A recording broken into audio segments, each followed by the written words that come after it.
Hello viewers, మీరందరూ బాగున్నారని ఆశిస్తున్నాను.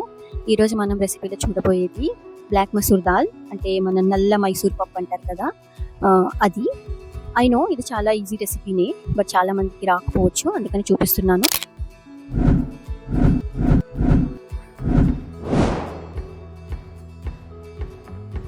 యాజ్ ఐ సెడ్, ఈ రెసిపీ తెలియని వాళ్ళ కోసం చూపిస్తున్నాను.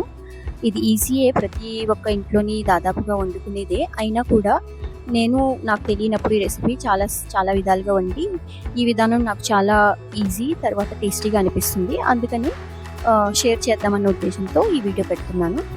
ఈ నల్ల మైసూర్ పప్పుని స్కిన్తో ఉండేది మంచిగా వాష్ చేసుకొని కొంచెం పసుపు, ఉప్పు, కొంచెం ఆయిల్ కావాలంటే వేసుకోవచ్చు.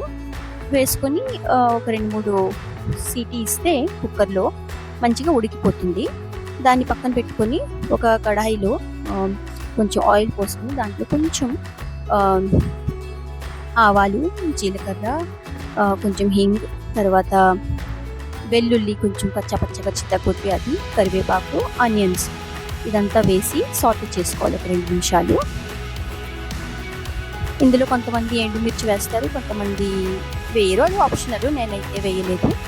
నేను ఇక్కడ చాలా స్పైస్ అనేది గ్రీన్ చిల్లీతోనే సరిపెడతాను. అందుకని నేను 4 గ్రీన్ చిల్లీస్ చిన్నగా కోసుకొని వేసుకుని దాన్ని అందులోనే సాటే చేసుకుంటున్నాను. మీరు రెడ్ చిల్లీ పౌడర్ ఎక్కువగా యూజ్ చేస్తామంటే, ఎండుమిరపకాయలు కూడా వేసుకుంటున్నారంటే గ్రీన్ చిల్లీస్ కొంచెం తక్కువ వేయండి. దాంట్లోనే ఒక మీడియం సైజ్ అంత టమాటో మంచిగా చిన్నగా కోసుకుని వేసుకొని 2 నిమిషాల తర్వాత అందులో ఉప్పు, పసుపు వేసి టమాటోస్ని మంచిగా మగ్గేలా చేసుకోవాలి. మీరు చూడొచ్చు ఈ వీడియోలో. ఒక 2 నిమిషాలు అలా వదిలేసి మూత పెట్టి మాయిశ్చర్లో ఉప్పు, పసుపు వేయడం వల్ల టమాటోస్ మంచిగా మగ్గిపోతాయి. దాన్ని మంచిగా మ్యాష్ చేసుకుంటున్నాను. ఆ మ్యాష్ చేయడం వల్లే టేస్ట్ యాక్చువల్లీ ఎన్హాన్స్ అవుతుంది అనమాట. అది పప్పు మొత్తం కలిపి మ్యాష్ అవ్వాలి. ఆ మ్యాష్ చేసుకున్న తర్వాత అందులో కొంచెం రెడ్ చిల్లీ పౌడర్ వేసుకుంటున్నాను, పసుపు, తర్వాత ధనియాల పౌడర్ తప్పకుండా వేయండి, దానివల్ల టేస్ట్ బాగా వస్తుంది. వేసుకొని జస్ట్ అలా కలుపుకోవాలి. వెంటనే మీరు బాయిల్ చేసి ఉంచుకున్న పప్పు అందులో వేసేయండి. వేసేసి కొంచెం అడిషనల్గా మీకు వాటర్ కనుక కావాలనుకుంటే అది కూడా వేసి కన్సిస్టెన్సీ సెట్ చేసుకోండి. నేను ఇక్కడ కొంచెం ఎక్కువ రన్నీగా చేస్తున్నాను, ఎందుకంటే ఇది నాకు మంచిగా మ్యాష్ అయ్యేలా కావాలి. అందుకని ఎక్కువసేపు దీన్ని బాయిల్ చేస్తానన్నమాట. అప్పుడు ఈ వాటర్ అంతా ఆల్మోస్ట్ ఇంకిపోతుంది. అందుకని నేను కొంచెం ఎక్కువ వాటర్ వేసుకుంటున్నాను. మీరు ఎలాంటి కన్సిస్టెన్సీ కావాలనుకుంటున్నారో దాన్ని బట్టి మీరు తక్కువ ఎక్కువ వేసుకోవచ్చు. ఇది చాలా సింపుల్ అండి, కాకపోతే చాలామందికి రాకపోవచ్చు. అందుకని నాకు వచ్చిన ప్రతి రెసిపీ నేను షేర్ చేసుకోవాలన్న ఉద్దేశంతో నేను ఇక్కడ వీడియో పెడుతున్నాను. తెలిసిన వాళ్ళు ఈ వీడియో స్కిప్ చేసేయండి.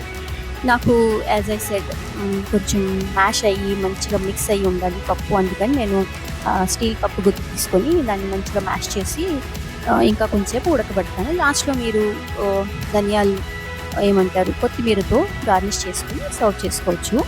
ఎప్పుడు నేను ఈ పప్పు చేసిన రైస్కి చేస్తాను ఇది, కానీ నేను కొంచెం సేవ్ చేసుకొని సాయంత్రం చపాతీతో తింటాను. అంటే ఆయిల్ వేయకుండా డ్రై చపాతీ తింటారు కదా, పుల్కా అంటారు. దానికి కొంచెం ఘీ పెట్టేసి నెయ్యి రాసి దాంతో ఇది తింటే చాలా బాగుంటుంది. మీరు ఒకసారి ట్రై చేయండి. మీకు కనుక నా రెసిపీస్ యూస్ఫుల్గా అనిపిస్తే ప్లీజ్ నా ఛానల్ని సబ్స్క్రైబ్ చేసి నాకు సపోర్ట్ చేయండి. థ్యాంక్స్ అండి.